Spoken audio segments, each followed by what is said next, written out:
Hi everyone. That is the third video snippet in preparation, voluntary preparation. That's important for our HHL Finance Case Challenge in Berlin, powered by Deloitte. In that very last video snippet, I would like to give you a brief overview, let's say, on the topic of corporate valuation and mergers and acquisitions. Again, that's a pretty challenging task because usually we would run that really in a full course over a whole term.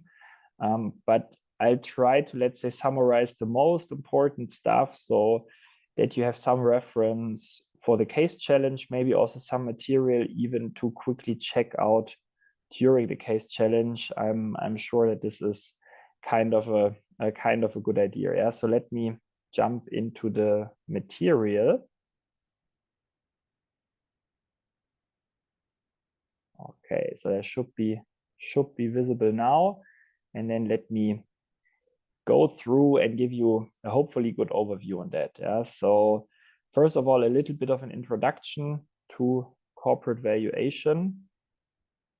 I think the very first and most important principle is basically that whenever we talk about valuation, it has to do with some kind of comparison. Yeah. So we always basically want to have a company value. That's our valuation object, and we will always put that in relation to some kind of comparable object. Yeah. I believe most obvious and transparent that becomes in the multiple valuation.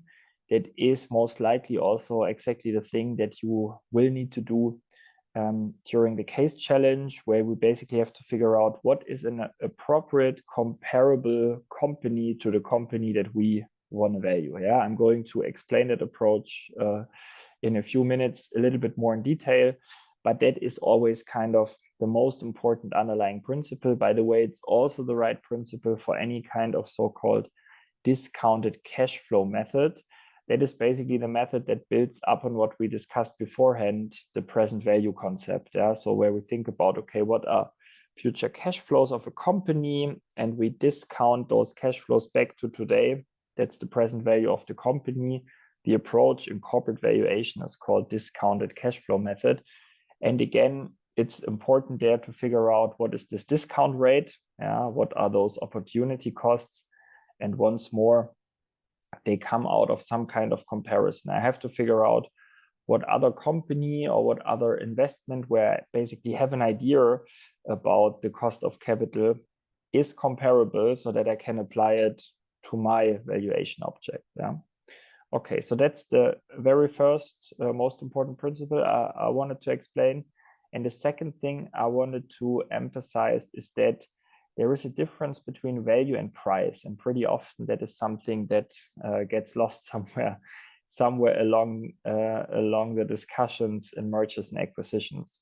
So what a seller and a buyer, what they are doing is basically they run valuations. They try to figure out, okay, what is the value for them regarding a company, and for the seller, it's basically, okay, if a company has a certain value for me, then I wouldn't sell it for less. Yeah, I would basically only sell it if I get more out of that. And for a buyer, it's the other way around. The buyer runs a valuation and has to say, okay, that is kind of the maximum price that I'm able to pay. So actually the price should be lower. Otherwise, there is no value no value generation for me. Yeah, and therefore the purchase price usually should fulfill both conditions, right? So it has to be higher than the seller valuation, has to be lower than the buyer valuation. Otherwise, there is no value add for both of them. And that is what you see characterized here in the right-hand picture. And how does it usually work? Well, often enough, hopefully, there are synergies that the buyer can lift. Yeah. So basically by saying, hey, okay, if I buy that company, I can combine that with my own company, and that lifts synergies, cost synergies, or maybe revenue synergies that justify paying a higher price than basically what is the seller's standalone valuation. Yeah. Sometimes that's also not the case. Yeah. So could be also exactly the other way around.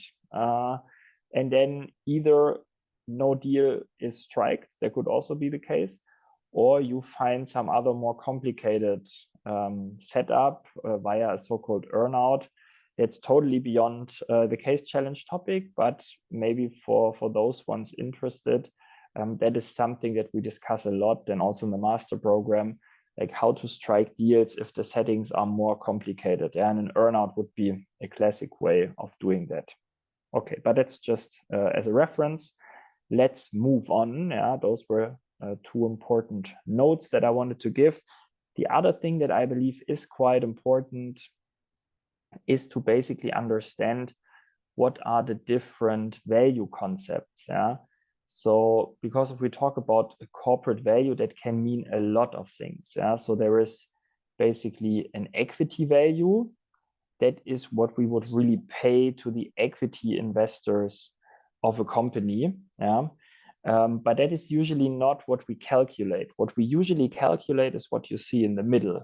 That's the enterprise value. And we would say, well, that is the value of the operational business. Yeah? And most of the multiples we use would basically refer to that value, and also most of the discounted cash flow methods we use, for example, the one with that free cash flow to firm on the one hand, and the WACC as a denominator would exactly lead to that enterprise value. Yeah, so pretty often we calculate the enterprise value, and then we deduct the debt from that to arrive at the equity value. And the debt that lies between is the so-called net debt. And the net debt is basically the difference between gross debt and non-operational assets. Yeah, so that sounds weird, I know, but a very simple, hopefully tangible example. Gross debt, let's say, is everything that you get from banks or via bonds or something like that. So all your financial liabilities. By the way, also stuff like pension reserves, so money that, let's say, your employees lend to you. And from that, you would deduct very classically your so-called excess cash. So it might be that as a company, you have a lot of cash lying around. And this is something that you would subtract from that debt amount, because obviously, theoretically, you could directly use that cash to pay down the debt. And that's then the net debt. And the net debt is the difference between enterprise value and equity value. And but that's not so important, if you would add this excess cash or those non-operational assets to the firm value, to the enterprise value, then you would end up at the firm value. But the firm value is usually not so important. It only plays a role when we really want to liquidate a company, but that's not a case that we are going to discuss in that little video. Yeah, so we are mainly concerned with the enterprise value and how to bridge that towards the equity value. Okay, so now what are different valuation methods? Yeah, there are a lot out there, as that slide may show. We are mainly concerned with everything that is in the middle here, the total valuation methods. And here you can basically go via the market value principle or via net present value calculations. Net present value calculations, this should ring a bell now, yeah, because that is what we did in the last video snippet. And below that are those so-called DCF methods. DCF, discounted cash flow method. There are many out there. We want to focus on one, the WACC method, weighted average cost of capital. I think I have also some slides on the equity method, since I have also introduced the free cash flow to equity in the last video snippet. But really, the WACC is what people usually use, and I want to talk a little bit more about that one here in this video. And then in the market value principle, what is really important are the multiples. Yeah, there are different types of multiples, also something that can become quite tricky quickly. Let me maybe very quickly define those three things. A similar public company method means we look for companies that are listed in the public market. I don't know, you have a private chemicals company and you have no clue what the value of that company is, but you know, for example, what is the current EBIT level? Yeah, so the earnings before interest and taxes. So then you may, so sorry, it's a super simplified example, yeah, but let's say you figure out that BASF is a great comparable company, runs kind of the same business as you do. And they have basically a valuation if you look into the market, because they are publicly listed, so you know what is the stock price. The stock price helps you to figure out what's the equity value, and you also know how much debt they have outstanding, so you know this enterprise value. Yeah, so let's say you know that enterprise value of BASF, and you know also the current EBIT of BASF. Then you can build that relation. That is what we call a multiple. So I don't know, let's say the enterprise value is 1,000 and the EBIT is 100. So then this multiple is 1,000 divided by 100, that's 10. And then you take your EBIT of your company, the private company, where you have no clue about the enterprise value. And let's say for you, the EBIT is 50. So then you apply that multiple of 10 from your peer group or peer company. You apply that multiple of 10 to your EBIT to figure out what is your enterprise value. So if 50 has been your EBIT, this multiple is 10, then your enterprise value is 500. Okay, that's the idea. And you can do that with publicly listed companies. That's the first approach. You can also do that with recent acquisitions. Yeah, so maybe there is a comparable company that just got sold. That you can basically see what kind of multiple has been paid for that company, and you can apply it to yours. And you can do the same also with companies that just went public, that just had a so-called initial public offering, so that went from private to public, so to the public market, that are now listed on the stock exchange. Okay. Very quick, very rough overview. Why are we focusing on those two, DCF and multiples? Reason is simple, because that is the stuff that is most frequently, most often used and delivers, I would say, the most robust results for most of the ordinary valuation cases. That slide shows a little bit how often it is used and kind of motivates why we focus on that. By the way, usually professionals do not just take one method into account, but most likely two or maybe even three methods. This is what you see here on that slide. So the main model is usually this DCF, discounted cash flow model, and then you double check with some kind of multiples to see what is your valuation range, because usually you have no clue, or there's no approach that delivers the one true value. You can just figure out what is kind of a meaningful range. Okay. And now a little bit more, second subchapter, a little bit more regarding that multiple valuation. Again, you see those three different layers here: firm, enterprise, and equity. And while there are those three different value concepts, there are also those three different multiple concepts. Most importantly is the one in the middle, enterprise multiples. So you basically have as the value driver, as it was just in my example, you have EBIT or EBITDA, and you know for some comparable companies what is the enterprise value. As I said, usually publicly listed companies, and then you can basically build up the multiple. So again, example, enterprise value 1,000, EBIT 100, multiple is 10, and that multiple you can basically apply to another company where you do not know the enterprise value, but you know the value driver. And the basic idea behind that is that similar assets should sell at similar prices. I think that's quite logical, makes a lot of sense. A big advantage is that is really a market view. So that is, so to speak, validated by millions of different investors that kind of have figured it out for your peer companies. So it's really a price that is paid very regularly. And the other reason is, to be honest, it's quick and simple, and it cannot be distorted too much. So that's good. What is bad about it? You do not do a fundamental valuation. You do not really run a financial planning on your target company. It's really just you take today's EBIT and you put some kind of multiple on it. Yeah. And if the market is wrong, maybe there is a market bubble. We have seen such financial crisis, the tech bubble in 2000 and 2001. Maybe also currently, at least in some market segments, we probably had a bubble. Yeah. So now the capital markets drove down pretty much over the last months. So whenever something like that happens, multiple valuation is obviously very unreliable. Yeah? So those are advantages and disadvantages.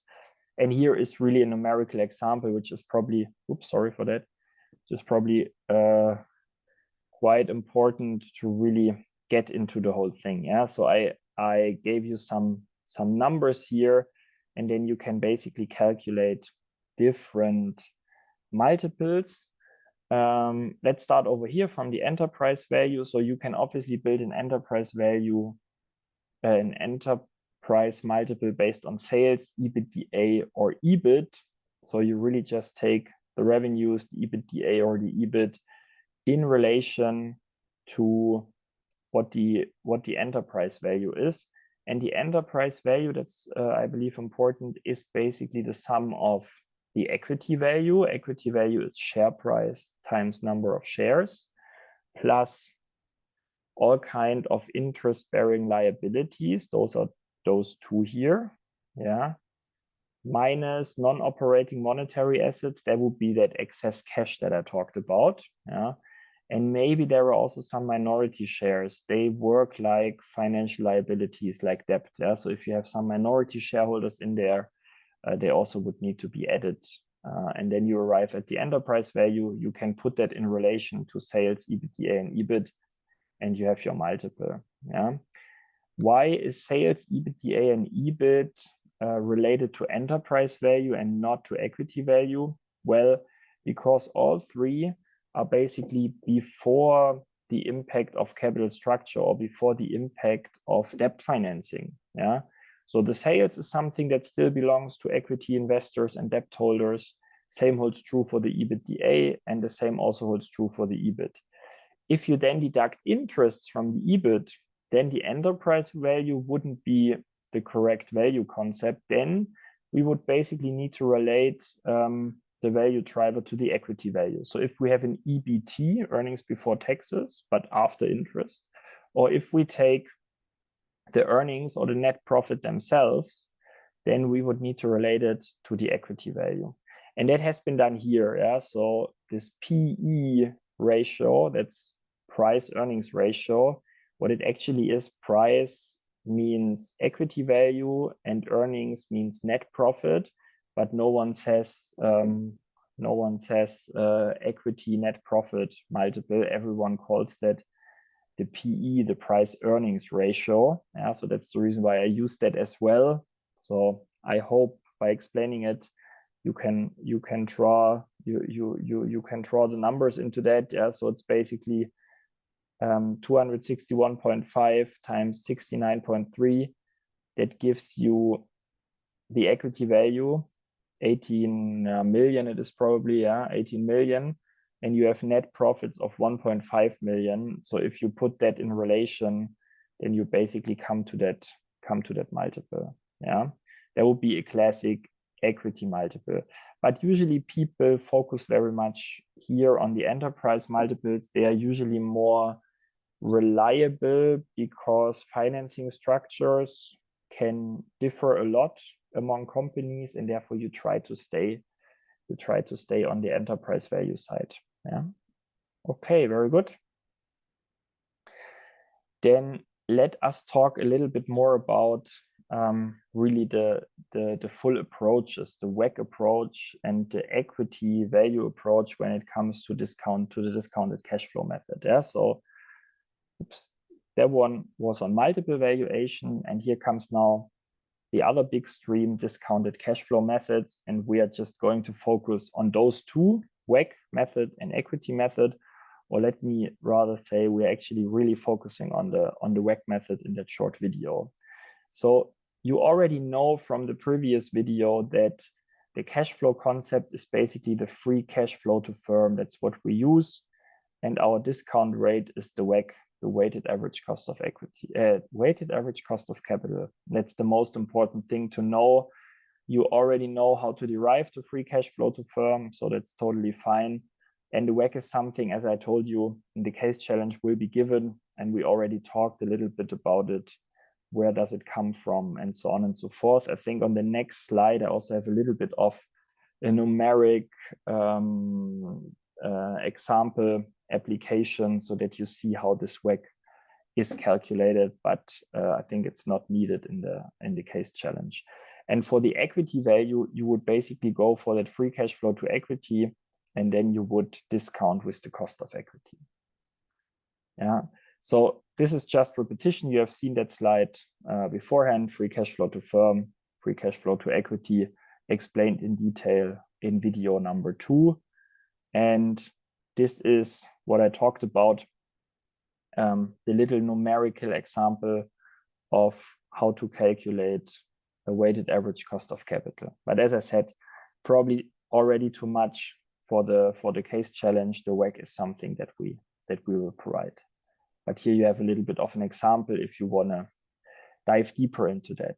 And then last but not least, we try to create some kind of one-pagers that help you figuring out how to derive a WACC valuation. Yeah, so it basically tells you on the one hand how to calculate the cash flow, and on the other hand how to estimate the WACC. And then you can basically, just as described in video number 2, you can put the stuff together. Yeah, so let's say you have a planning of the cash flows for the first 5 years.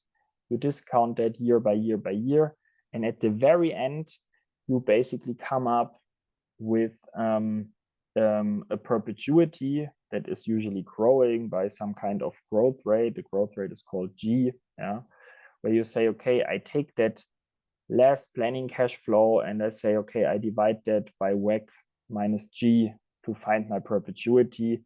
And if it is a perpetuity that starts in year 6, then I have to take that perpetuity and discount it forward to year 0. But those are small details that we can also discuss during the sparring on the case challenge day. Yeah. So this is out here for the WACC approach, and this is also out there for the equity approach. Yeah, just let's say some one-pagers that might be useful if you want to run those concepts. Yeah, and that's basically what it is. That's, by the way, a picture of Leipzig, not of not of Berlin. Nonetheless, very much looking forward to meeting all of you in Berlin. I hope those 3 videos have been useful. If you didn't get all of it, no worries, really not at all an issue.